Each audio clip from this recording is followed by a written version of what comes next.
नमस्कार दोस्तों, मैं विवेक माहेश्वरी आपका स्वागत करता हूं मेरे YouTube के चैनल पर।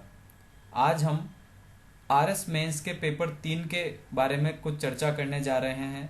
आरएस मेंस के पेपर 3 को 6 भागों में इन लोगों ने बांटा है, जिसमें समसामयिक घटनाएं, दूसरा वैश्विक परिदृश्य एवं भारत, तीसरा वर्तमान संवेदनशील मुद्दे, चौथा राजस्थान के विकास की संभावनाएं, संसाधन एवं योजनाएं, पांचवा सामान्य एवं प्रशासनिक प्रबंधन और छठा और अंतिम प्रशासनिक नीति शास्त्र। दोस्तों, ये एक ऐसा पेपर है जो कि अधिकतर करंट अफेयर्स के ऊपर डिपेंड है, इसलिए आप इस पेपर की तैयारी पुरानी चीज़ों को छोड़ते हुए नई चीज़ों को लेते हुए करें तो ज़्यादा अच्छा रहेगा। हम इस पेपर में यदि पुरानी चीज़ों को लेके बैठे रहेंगे तो तैयारी सही ढंग से नहीं हो पाएगी। चलिए एक एक के बारे में डिस्कशन करते हैं कि हम किस प्रकार इसको कवर कर पाएंगे। सबसे पहले बात करें समसामयिक घटनाएं। इसके लिए आपको, अगर आपके पास टीवी मौजूद है तो आप जरूर देखें ये दो सीरियल जो मैं आपको बता रहा हूँ। पहला डीडी न्यूज के ऊपर 5 मिनट 15 खबरें जरूर देखा करें, और दूसरा सोमवार से शुक्रवार रात 9 बजे जी न्यूज पर डीएनए नाम से सीरियल आता है, वो जरूर देखें। आपकी अंतर्राष्ट्रीय महत्व और राष्ट्रीय महत्व की घटनाएं वहां से कवर हो जाएगी। इसके अलावा मंथली मैगजीन में आप प्रतियोगिता दर्पण तथा दृष्टि ले सकते हैं, इससे आपका राष्ट्रीय और अंतर्राष्ट्रीय कवर हो जाएगा। तथा राजस्थान विशेष के लिए आप मूमल या पनोरमा में से कोई भी एक लिया जा सकता है, इससे आपका ये समसामयिक की घटनाएं आपकी आसानी से कवर हो जाएगी। अब बात करें वैश्विक परिदृश्य एवं भारत। ये जो पूरा पॉइंट है वैश्विक परिदृश्य एवं भारत, इसके अंतर्गत प्रधानमंत्री की विदेश यात्राएं, विदेश मंत्री की विदेश यात्राएं, राष्ट्रपति तथा उपराष्ट्रपति की विदेश यात्राएं तथा रक्षा मंत्री और वित्त मंत्री की विदेश यात्राएं सबसे ज्यादा महत्वपूर्ण है। इसके लिए गृह मंत्रालय की वेबसाइट को लगातार चेक करते रहें, उसके ऊपर अपडेट्स आते रहते हैं, बहुत जरूरी है उन्हें पढ़ना। तथा वित्त मंत्रालय तथा विदेश मंत्रालय की वेबसाइट को डेली चेक करना बहुत ज़्यादा जरूरी है, और खासकर हमारे प्रधानमंत्री कहाँ कहाँ जाते हैं और कैसे कैसे संबंध है देशों से, उसके अंतर्गत ये पूरा आप कवर कर पाएंगे। इसलिए ये अधिकतर ऐसा पार्ट है जो कि आपको इंटरनेट पर मौजूद मिलेगा, और ये पुराना नहीं है, बिल्कुल नया पार्ट आता है। जो इसमें पुराने टॉपिक्स हैं उसके लिए आप यूनिक गाइड में से आलोक स्वामी की एक किताब आई है, वह ले सकते हैं, वह अच्छी है। अगली बात करें वर्तमान संवेदनशील मुद्दे।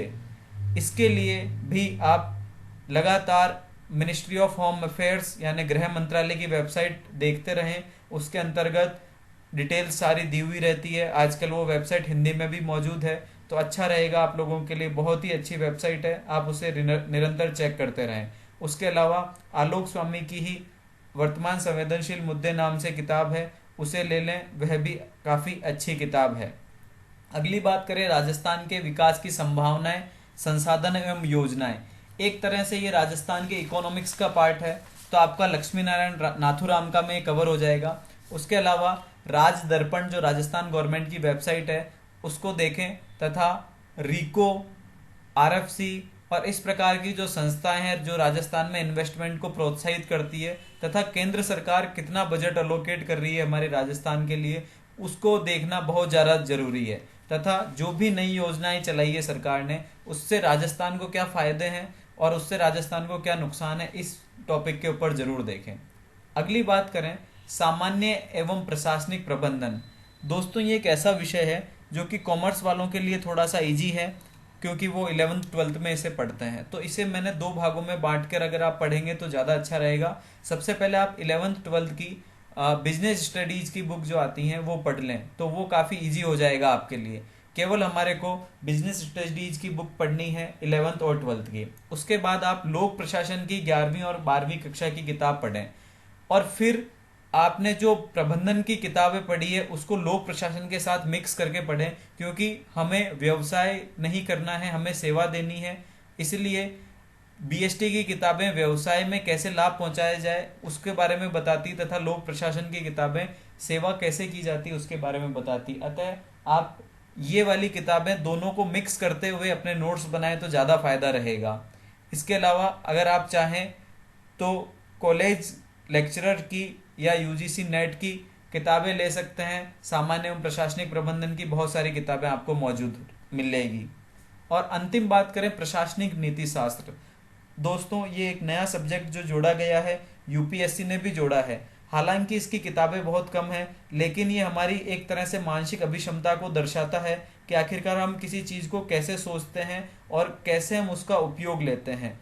जैसे एक एग्जाम्पल अगर मैं लेना चाहूँ तो इस बार अर्थात 2013 के पेपर में आया था कि एक प्रश्न आया था जिसके बारे में मैं आपको बताना चाहूँगा और उसका उत्तर क्या हो सकता है वो भी मैं आपको बताना चाहूँगा। तो प्रश्न कुछ इस प्रकार था कि समाज में निर्बल वर्गों के प्रति लोक सेवकों को अधिक करुणामय बनाने हेतु 3 सुझाव दें।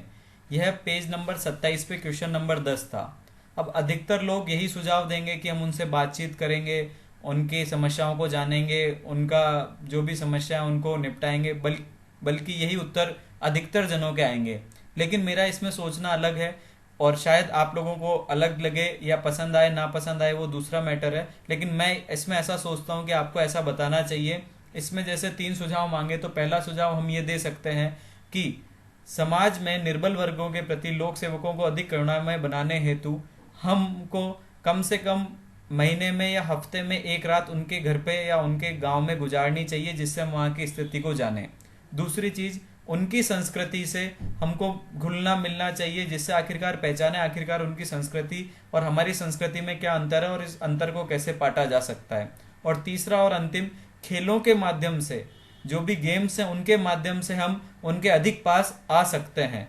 तो दोस्तों कुछ इस प्रकार से हम अगर एक्सप्लेनेशन देंगे इन सब चीज़ों की तो ज़्यादा अच्छा रहेगा। ये जो पूरा पेपर है प्रशासनिक नीति शास्त्र का, ये आपकी मानसिक सोच को दिखाता है किसी भी वर्ग के प्रति, खासकर निर्बल वर्गों के प्रति। इसलिए इस पेपर के ऊपर विशेष ध्यान दें तथा अपने मन में जो चल रहा है वो जरूर देखें। इसके अलावा प्रशासनिक सुधार आयोग की रिपोर्ट को जरूर पढ़ें क्योंकि यह बहुत काम आएगी। तथा इसके अलावा आप अरिहंत प्रकाशन की किताबें ले सकते हैं, अच्छी हैं।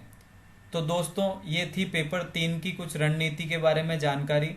अगर आपको पसंद आई हो तो मेरे YouTube चैनल को सब्सक्राइब करना ना भूलें तथा मुझे व्हाट्सअप करें 9928001400 पर, और बहुत ही जल्दी मैं आपके उत्तर देने की कोशिश करूँगा। धन्यवाद। जय हिंद, जय भारत।